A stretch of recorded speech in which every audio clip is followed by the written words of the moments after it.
Mukunda jewellers మొట్టమొదటి factory outlet ఇప్పుడు కూకట్పల్లి, కొత్తపేట్, సోమాజిగూడ మరియు ఖమ్మంలో. నమస్తే రమగారు. నమస్తే జయ. రమగారు, ఇప్పుడు భార్యలు చేసే పూజలు, వ్రతాలు, నోములు వీటిల్లో ఆ ఫలితం అనేది భార్యలకే వాళ్ళకే ఉంటుందా, భర్తలు, పిల్లలు వీళ్ళకి కూడా ఉంటుందా రమగారు? భార్యలు భర్తలు, భార్యలు కనుక ఏదో నోములు చేస్తారు. మామూలుగా సౌభాగ్య నోములు కదా జయ. ఏమైనా చేసేది ఎందుకు అంతే చేస్తారు కదా, కదా? సౌభాగ్యంగా ఉండాలి ఉండాలని, నా భర్త ఆయురారోగ్య ఐశ్వర్యాలతో ఉండాలి, అవన్నీ నేను అనుభవించాలి.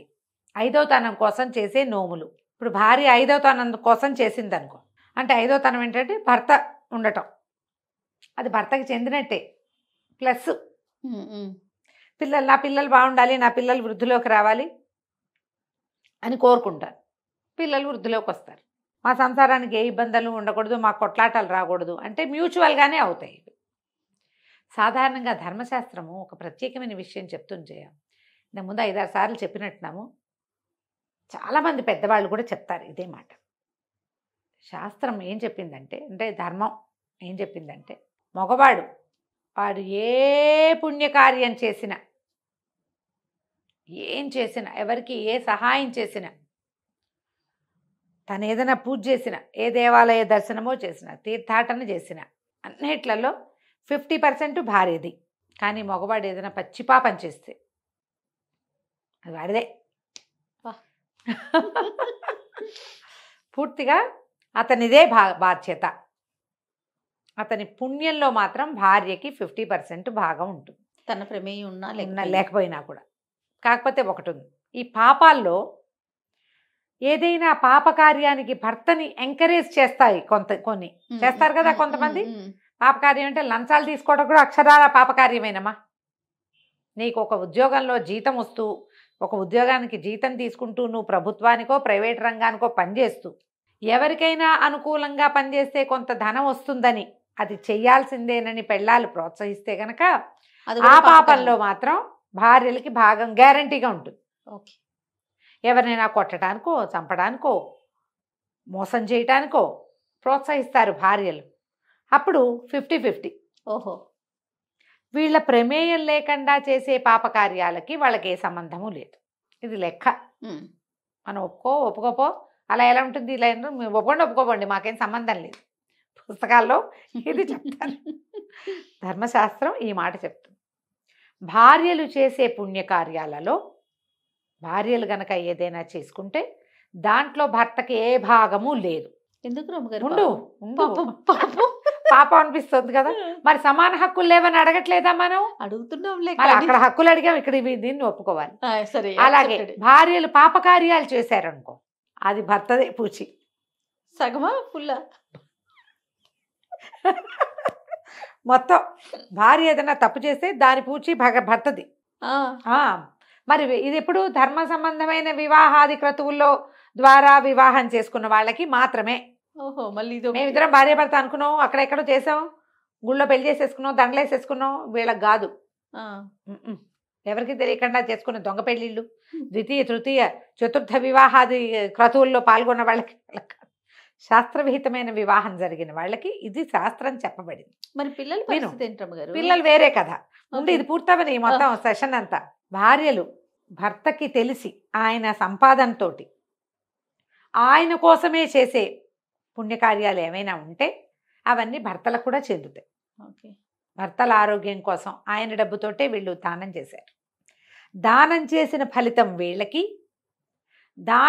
చేయబడిన ధనం వాళ్ళది కాబట్టి ఆ ఫలితం వాళ్ళకి.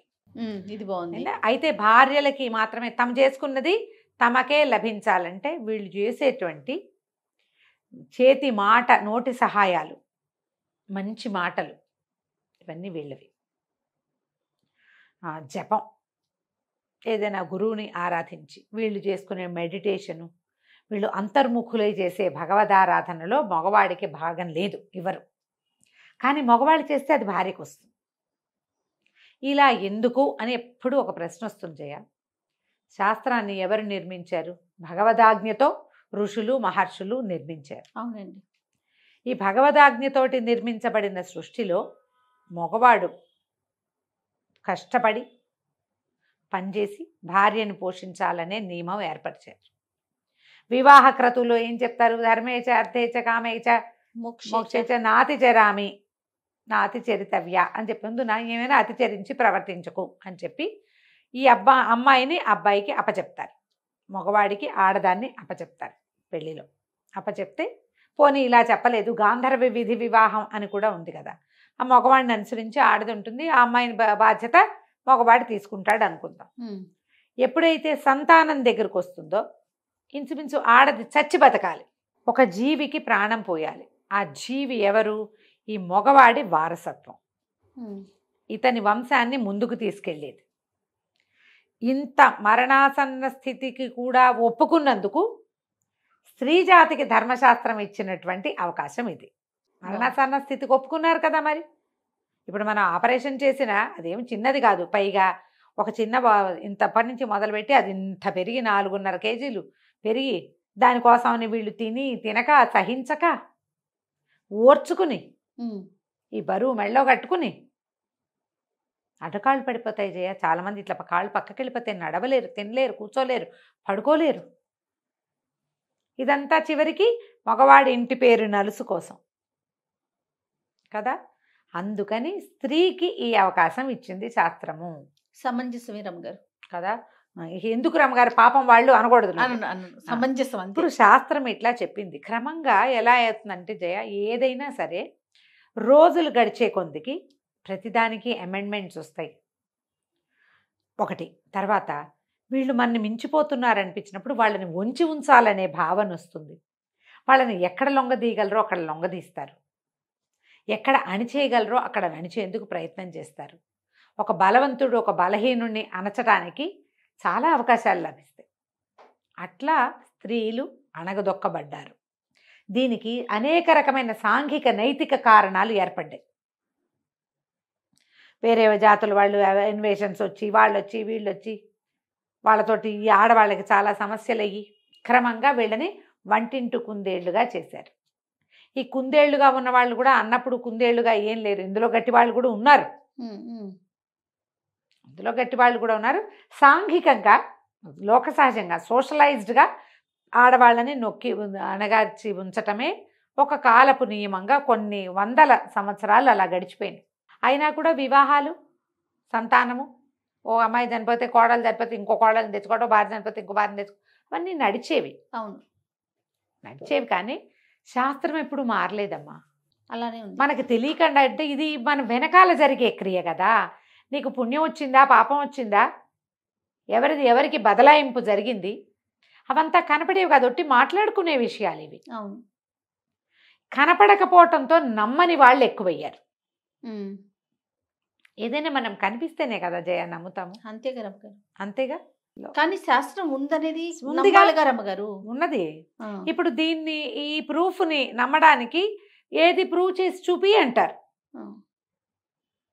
దీన్ని ప్రూవ్ చేసి చూపించాలి, ప్రూవ్ చేయలేం మనం, కొన్ని చేసి చూపించలేము. కానీ శాస్త్రం అయితే చెప్పింది ఇదే రకంగా చెప్పింది. స్త్రీలు తమ భర్త శ్రేయస్సు కోరి చేసేది భర్తకి లభిస్తుంది, సంతానం శ్రేయస్సు కోరి చేసేది సంతానానికి ప్లస్ అవుతుంది. ఆమె కోరిక ఆమె ఎంత తీవ్రంగా కోరుకుందో దాన్ని బట్టి అతనికి పిల్లలకి వస్తాయి, వెళ్ళిపోతాయి.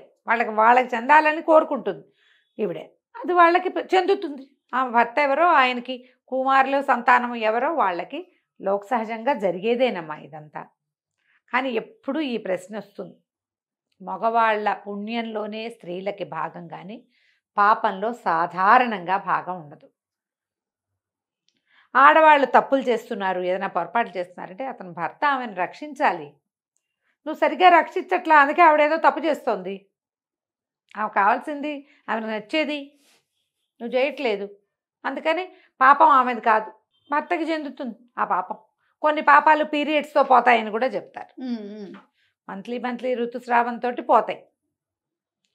కొంచెం పెద్దవాళ్ళు అయ్యాక ఋతుస్రావాలు అవి ఆగిపోయాక పెద్దగా వీళ్ళు చేసే పొరపాట్లు ఏమీ ఉండవు. వాళ్ళు ఒళ్ళు దగ్గర పెట్టుకుని ఉండకపోతే ఆ పాపం వాళ్ళదే అవుతుంది. అంతేగా. ఋతుస్రావం ఆగిపోయాక కనుక ఏదైనా ఇతరత్ర వ్యవహారాలు ఏర్పడితే శాస్త్రంలో చెప్పబడిందే. అందుకని వృద్ధనారి పతివ్రత అంటారు.